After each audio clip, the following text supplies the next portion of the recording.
different directions, but why don't we move all the football together? And we'll start with what you let me know about the other day with Caitlyn Clark showing up on SNL. She is truly a star.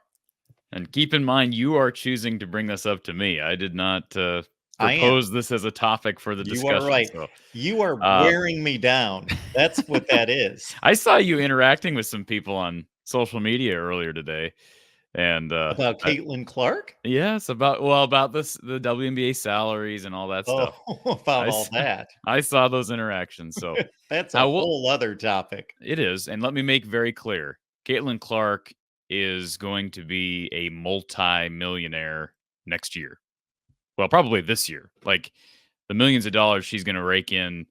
I mean, her salary in the WNBA is so minuscule compared to what she's going to make off of endorsements, off of jerseys, all that stuff. So did you see, Mark? She is, I retweeted this and I honestly couldn't believe it. This is ridiculous. She has the highest, let me find the exact tweet here. 2 hours after being picked, Caitlyn Clark became Fanatics' top-selling draft pick in any draft night history, surpassing Trevor Lawrence in 2021. That's crazy. I don't even know what that means. What do you mean what that means? I don't know what that means.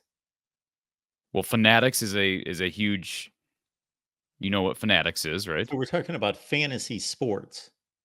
No, we're talking about her jersey. We're talking about her jersey. Okay.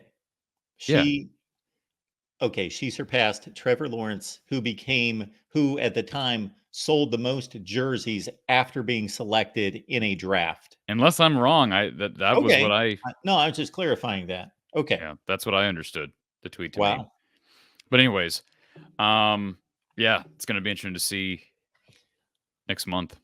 Well, let's understand. I'm going to play it slightly off of the I don't know who the co-host or the anchor was in the SNL news skit. I don't know those guys. I've seen them, but I haven't watched Saturday Night Live consistently in forever. Me either. But I'm going to play off of one of his jokes with the jerseys selling. That if Caitlyn Clark sold, do we know how many she sold, or it was just the highest number?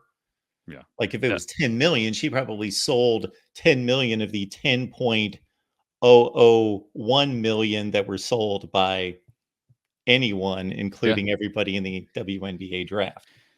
I will say that draft last night, I didn't watch it live. I was actually out. I knew she was going to get picked. It was great to see Kate Martin get selected in the second round. But it's not just the Caitlyn Clark effect. We've talked about this, but the sport in general, there are more household names now that will be recognized at the WNBA level. Now, how much does this, why are you squinting your eyes? Household names besides her? Well, maybe not to you, but everybody in this country knows who Angel Reese is. Everybody in this country. Well, everybody that knows who Caitlyn Clark is pretty much knows who Angel Reese is. Okay. So, there's always going to be people who are hermits and live under rocks. But in general, if people know who Caitlyn Clark is, they know who Angel Reese is. And they probably knew who Aaliyah Boston was last year. Okay, I've never heard that name in my life. That's your loss, Mark. That is your Is this an Iowa player or an LSU player? No, it's not an Iowa player. South Carolina. Angel Reese is an LSU player who got drafted. Yeah, I've heard of her because of the scuffle. Right. That's when I first discovered her. Yeah. But who was the third player that you mentioned? I don't even remember. Who did I mention? Aaliyah Boston. She was the number 1 overall pick last year to the Fever from South Carolina. So, anyways, her and Caitlyn will be teaming up together. So, Cam Brink is another one that people... I mean, again, I'm not saying a lot of this isn't the Caitlyn Clark effect, because it is. Springtime says Mark's just a WNBA hater. Yeah, I am a WNBA hater. I am. I will admit to that. Like, I have nothing against it. Yes, you do. The points, yes, you do. You have a lot against it. The points that I made on social media was basically somebody made some kind of remark that Caitlyn Clark's going to be making the same amount of money as a school teacher. Okay, well, first of all, Caitlyn Clark bounces a basketball. So for somebody who is truly a good school teacher, they are more valuable to society than Caitlyn Clark. All of that aside, it's all about supply and demand. It has nothing to do with who's really worth whatever. We have Yeah, people doing nonsense on YouTube that make millions of dollars. That doesn't mean they're really worth that, but supply and demand means that. And the WNBA has been supported by the NBA. Without the NBA, there would be no WNBA because it's been a failure to this point. to this To point. Yes, it's this been a point. failure. No And one's that's why debating that. Caitlin Clark's only making 75 to $90,000 a year, whatever those figures are. It's something like that. From her WNBA salary. Yes, up until this point, and if she somehow just if she becomes the Larry Bird slash Magic Johnson of her era, and the league just explodes, then she will benefit, and all these other players will benefit from that. But I was making the point basically that they're overpaid because the league's in the red. They shouldn't be paying anybody anything. Well, I don't think Caitlin Clark is going to be overpaid. I don't think you can pay her. When you looked at the That's not crowd, what that's not the my point. well, no, but the point was made. The point was brought up about Caitlin Clark and her salary from the WNBA. What the Indiana Fever pay her based on supply and demand of the sport is one thing. What I'm saying, though, is that she is going to generate so many millions of dollars for the powers that be that are associated with that league that they've never seen before, that she could not be paid. You could justify paying her exponentially more than the Fever have paid her. Well, that remains to be seen, and that's most likely Really? true. Not really. But yeah, Not it really, remains to because be not seen for all that these, league. but there's all these big brands that have already forked over probably millions of dollars to her for her already.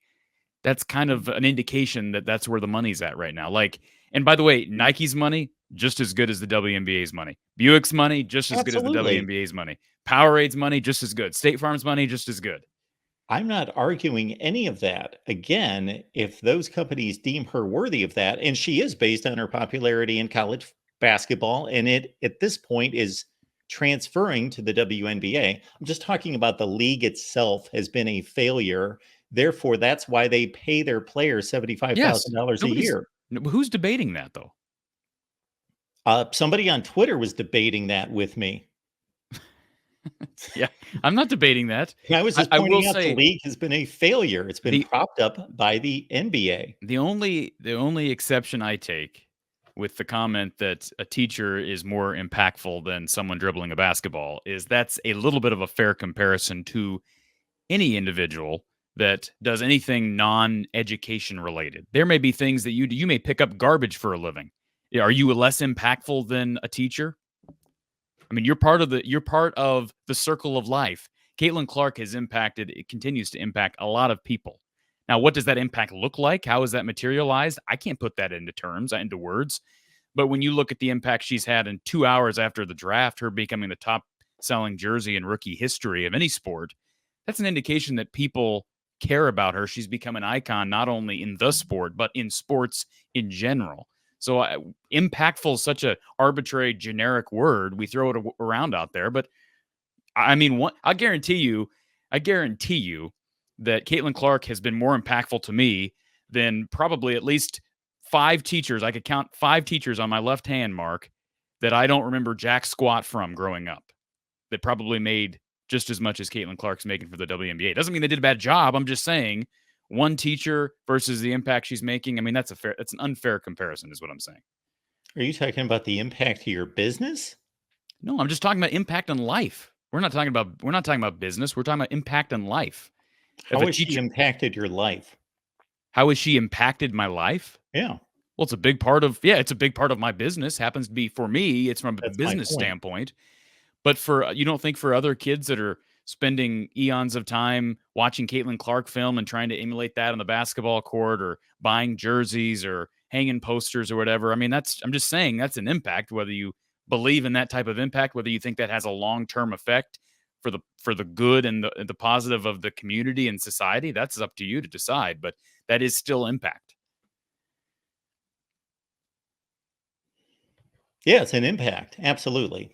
I was talking about a productive impact. Okay. Then Trevor Lawrence isn't That's a from that productive. standpoint. Then none of those guys, I mean, what NFL players Absolutely. I What completely NFL agree. players I have don't think productive people should impact? be looking up to I think the point of the sports poster on celebrities as Twitter being is like their mentors. the point of the I don't poster on agree with Twitter that. is you see what these guys who are so uh, that make the league and maybe are buried on the depth chart are making, and we're talking about the NFL, and they're making exponentially more than the now considered to be the most iconic WNBA player. That seems unfair. Now, when we go back to supply and demand, I'm totally on board with what you're saying, and I think that's going to change, and it will be accounted for with all. It's already been accounted for with the dozens of endorsements and brand deals that Caitlin Clark has. But you can at least understand where a person comes from when they see the impact, and you have Good Morning America and Saturday Night Live and the Today Show and all these big brands highlighting Caitlin Clark on a day-to-day basis, and she's making exponentially less than Joe Blow, who's the third string linebacker for the Jaguars. That seems unfair to the common fan when supply and demand are, yes, it does. Whether you believe it or not, it does. Why? Why? Because of what I just said. Because of what I just said. I mean, again, I'm not debating your concept of supply and demand. And again, that will change. That will transpire. But you can't try to see the other side of the spectrum on this. Yeah, this has nothing to do, in my opinion, with Caitlin Clark or her being extraordinary at what she does and her possibly being a fine person. I have no idea. When I saw the SNL skit, I thought this is the first time I've ever heard her talk in my life. So I have no opinion on her aside from she's obviously arguably the greatest college basketball player, women's college basketball player of all time. Um, and she is reaping the benefits of that in terms of endorsements and so forth. So that's being supplemented. And I truly hope that if she plays long enough to have the type of impact on the WNBA that she may have, and it is giving indication that she reaps the benefits of that from the WNBA as well, and doesn't just become a trailblazer for all these other people to benefit from. Well, but yeah, I agree. But ultimately, she's going to benefit whether it's directly from the WNBA or not. Right? I mean, and by the way, your comment that you've never heard her speak, you must not watch any commercials because she's on like every other State Farm commercial on every major sports network. Yeah, I've never heard her speak in my life So you until don't that watch SNL commercial. skit. You don't watch commercials during I basketball try games, not football to. games. Well, Okay, first of all, I've not watched any basketball for a sure. long, long time, All right. for about 10 years. But during the football games, I didn't notice her. But I am the first to like final play. We're going to break. Boom. I'm on another football game. Okay, that's understandable then. Then yeah, you wouldn't have probably heard her speak. And by the way, she's not the most eloquent speaker. Um, a lot of these celebrities need help with vocal inflection and sense stress and modulation and all these things. But she carries herself well. She carries herself in a off the court. She seems to be very humble and with the moment, and that's what makes her connect to a lot of young people and old people. See, along those lines, actually, I thought she was very effective on SNL. And this is the reason why, because she was so stiff and unrehearsed that let's say, so you can either really act or you can't. Like if you took somebody like me, I would like try to act and Yep. it would probably be not be effective because I wouldn't be a really good actor, but I wouldn't be as stiff and direct as she is. I'd Yeah. be somewhere in the middle. I'd try to act it out. It was funny because she just read off the cue cards and she was so uh I can't think of the term. It was just so direct and bland that it made it funny. I thought it was effective. I And it thought it was was, and really good. she was willing to play off of the humor or the fun that has been made of the league for a long time, women's basketball in general, and I thought that was great, and I thought it was a way to sort of blend and not. I mean, there's so much right now, even with the women's game. You probably don't know this because you're not following them, but there's so much animosity from certain people toward Caitlin Clark. I think a lot of it's jealousy, a lot of it's envy because she's taken the spotlight. She's become bigger than the game, whatever. And I understand that. And maybe her impact on the league won't be reflected in league-wide salary jumps. I think it will to some extent. Now, what type of a jump, I have no idea. I just don't know that an organization is going to be able to afford to keep her, by not paying her. If she's selling out every game and every, all these ESPN broadcasts are I mean, Mark, I think 35 of the 37 regular season games with the Fever on national television, those games are going to be watched. Whether any of the other games in the league are watched, the games Caitlyn Clark plays in, especially this first season, are going to be watched by a lot of people.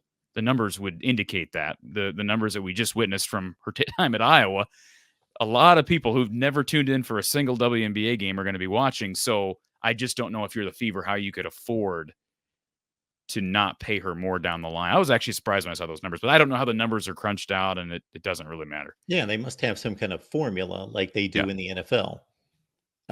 One point that I'd like to make, and then I'm good to go. But in regards to your fairness statement, this is the way the world works. If SNL was fair, they would be honoring South Carolina as the national champion and have them on. But they're not going to draw anything close to what Caitlin Clark's going to draw, so they go for the money and make a business decision. But it was not an Iowa featured show. It was a Caitlin Clark featured show.